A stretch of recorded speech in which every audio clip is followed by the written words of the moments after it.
Yeah, I'm joined by GM Ray Robson, who survived from the dead in a semi-classical game against Hikaru Nakamura. Ray, how are you feeling? Well, I'm happy I didn't lose last game, but I mean, overall, I'm a bit disappointed. I had some chances. I mean, I guess can't really say like the first game, the Blitz game. Like I think I was doing well in the opening, but he just kept playing fast, and then when I was low on time, I think I started to make big mistakes, and I was completely lost, and somehow miraculously it completely turned around, and I was totally winning. So if I had won that, that would have been huge for the match, obviously. That ended in a draw, and then yeah, after that, it felt like I was getting a little bit outplayed in the games, unfortunately. So that was, I guess, the most disappointing thing. But yeah, it could have been worse. And with this most recent game in the semi-classical, you got super low on time. It looked like you were just getting wiped off the board.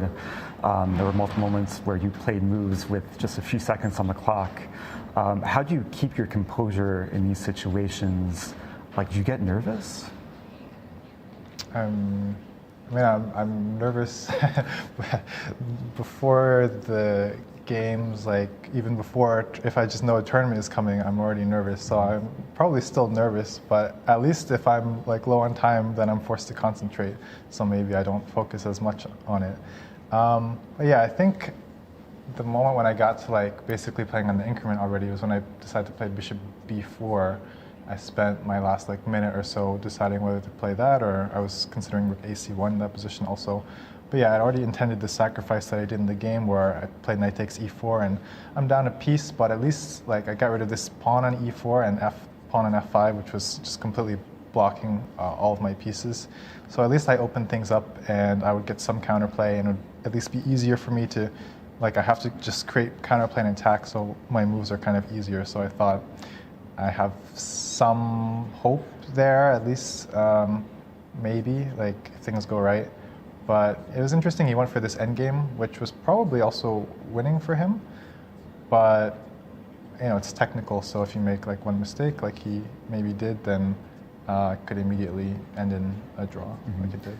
And I'm being told you're actually playing Fabiano Caruana tomorrow, who is a tournament leader, winning the most prize money. So what are your thoughts about that? You seem a little bit surprised.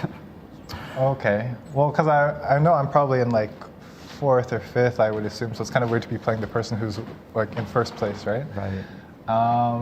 Yeah, I was kind of hoping, I was like, okay, at least I lost the match, so I don't have to play Fabiano. Yeah, it's like well, I guess 3 of my hardest opponents, maybe my 3 hardest opponents are all in this tournament, like Hikaru, Fabiano, and Levon. So I'm going to play 2 of them. You're actually third, I'm being told. So, oh, yeah. That's strange. I guess maybe avoiding the loss in the last game helped with that, but yeah, he used to actually be worse at Blitz compared to Classic, but now he's almost like better in Blitz. So yeah, it'll be interesting which color I'm going to be, because I've been the double black in the first 2 games both times, which I don't think is an advantage. I think probably better to be the other way around, to have the 2 whites. So we'll see what happens this time. And yeah, I mean, it's great. I get to play 3 games against him, so that's exciting.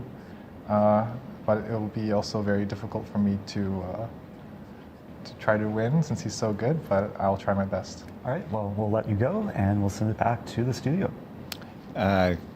Congratulations, Ray, for finding those moves, Bishop B4, Knight E4. With 2 seconds on the clock. And I've got the position up on my board that Ray was referring to, and it was just this moment, and it's incredible how strong Rook F6 is.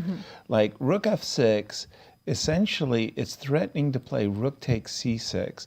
And the reason that's so important is if I can play Rook takes C6, I can maintain the knight on C3. In the game, Hikaru was thinking, go ahead, take my rook, I'll recapture the knight on C3. And it was this move, Bishop B4. And crazily enough, Ray had already analyzed all of this. He had already resolved in his mind, as he said in the interview, that these pawns on F5 and E4 essentially are protecting Black's king.